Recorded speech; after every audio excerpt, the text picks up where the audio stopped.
Hey, what's going on? Welcome back. I wanted to do a quick recap of the story about Brandeis University firing head coach Brian Meehan. I wanted to add this. I forgot to add.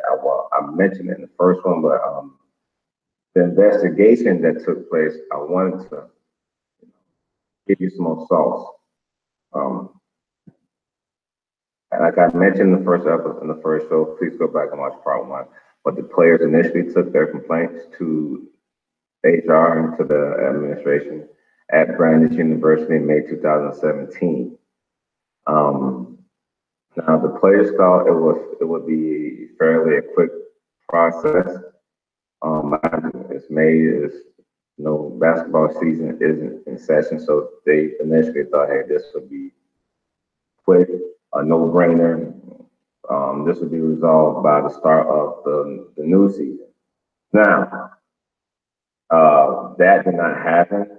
So on October 19th, more than 5 months after the players had brought their complaints to the university, and after the basketball season had already begun, excuse me, player two sent an email to Shinamato, and that's Linda Shinamato, who's the lead HR on the case, and also she's the director of employee relations as well, and she's the former Title IX coordinator.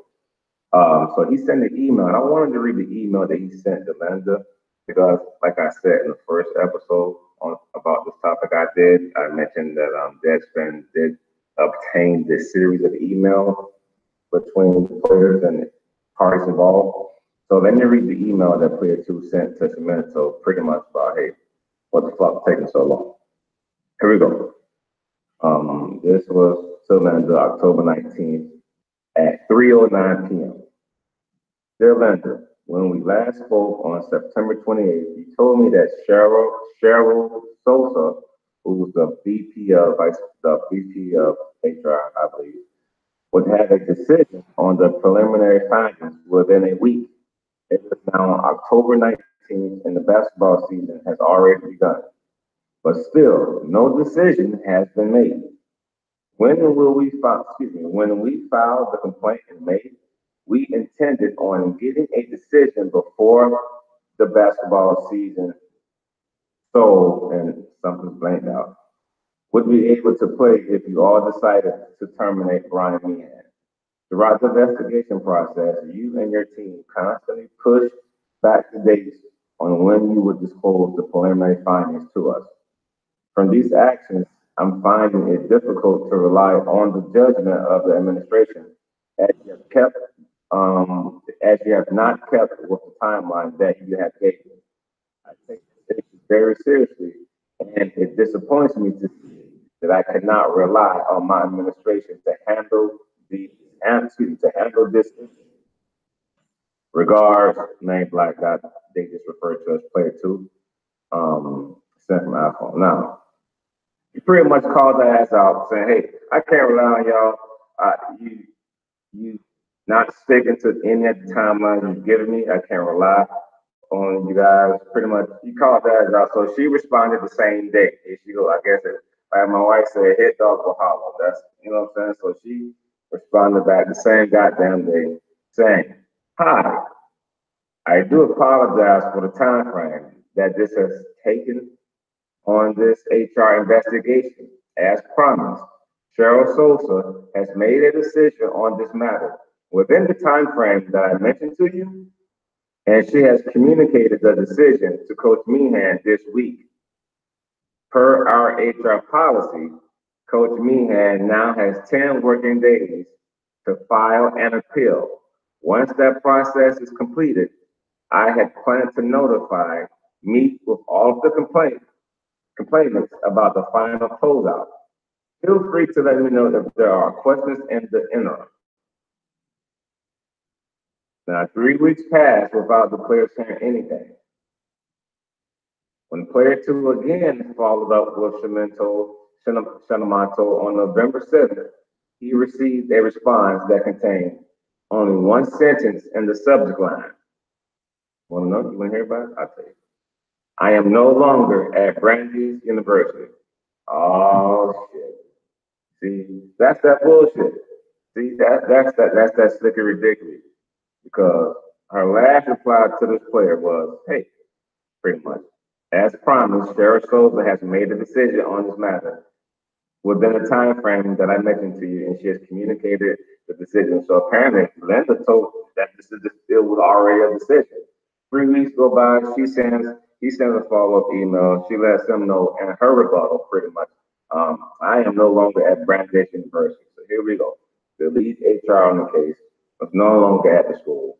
This basketball season 3 days later, now Robin Nielsen Bailey, now Vice President of Human Resources and acting Title IX coordinator, emailed the players asking them to meet for a final review outcomes meeting. So after Linda leaves school, 3 days later, Robin Nelson Bailey, calls the player.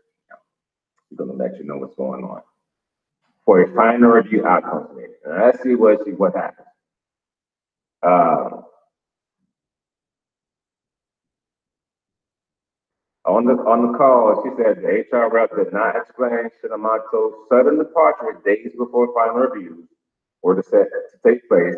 She did, however, inform him they were able to confirm several of the. They pretty much told the boys that players, excuse me, that they were able to confirm several of the instances of the racially insensitive remarks.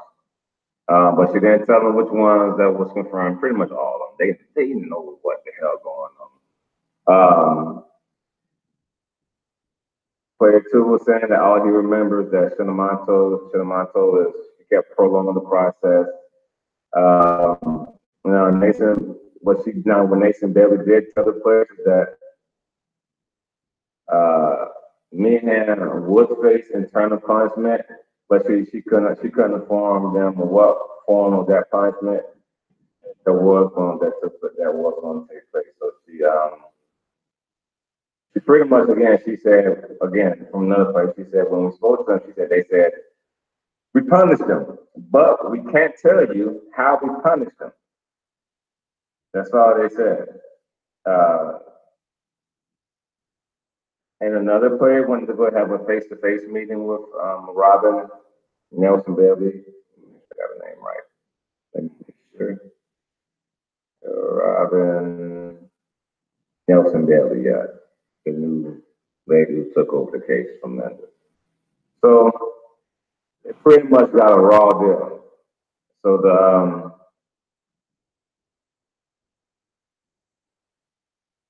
hold on, y'all.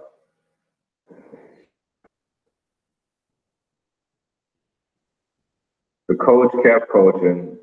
The players was pretty much jerked around. Now what happened is the players felt like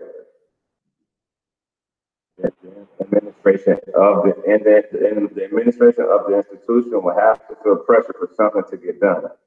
So they felt like there was nothing we could say short of something else to put enough pressure on the institution to make a decision. So what the players did, since they had jerked around, they reached out, they spoke to Desmond, and it was private effort. So we're speaking to Desmond. So and hold on.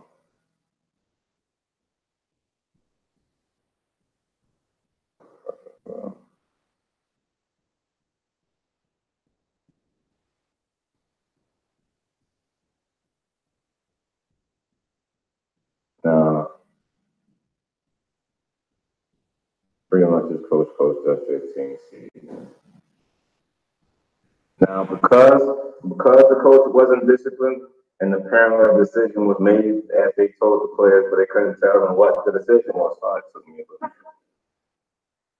Obviously, he didn't get any punishment or get any pressure from his boss, no training, because his behavior continued.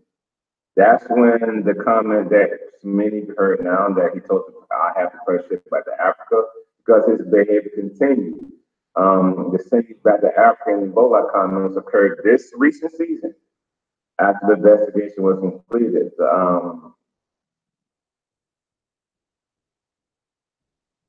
He, had a new player from Africa. The African kid sat on the bench. He sat next to him and said, I don't want to get Ebola if I sit next to you. And the kid obviously had something to say. And, hey, I have you shipped back to Africa. But again, this came out. This was the straw. This was what came out that what people know about now. It's coach told the kid to go back to Africa, but like I stated, he has a history and confirmed history of saying racially insensitive remarks to players and his treatment of black players, so on and so forth. So again, for the players, the event that made the players even gather and come together to take the case to HR was a tirade that he verbally accosted the player in front of his parents on senior night. That was the incident that made him say, you know what, fuck this. This motherfucker got to go. But nothing was never done. The investigation took forever. Kids got jerked around since nothing happened. He came out, said this. Then Brian said some more racist shit about that. Go back to Africa. I mean, I have you shipped back to Africa and I don't want to be Ebola sit next to you. So it wasn't until, again, the players spoke with Deadspin, and Deadspin was sending a series of emails to Brandeis. Now, the coach wasn't fired at this point. This is after the Africa. I have you shipped back to Africa. So after the players spoke to Deadspin reaches out to the university about what's going on here. Then a week later, the coach is fired, which was April 5th, this past Thursday. And like I mentioned in the first show on the very same topic, nobody's responding for comments. Like the vice president, none of the big wigs, nobody's saying anything. But I wanted to add that to the pot. Enjoy the rest of your day. Be cool. You got kids, read to each other, all right? Read to each other. That's very important. All right. You should have subscribed.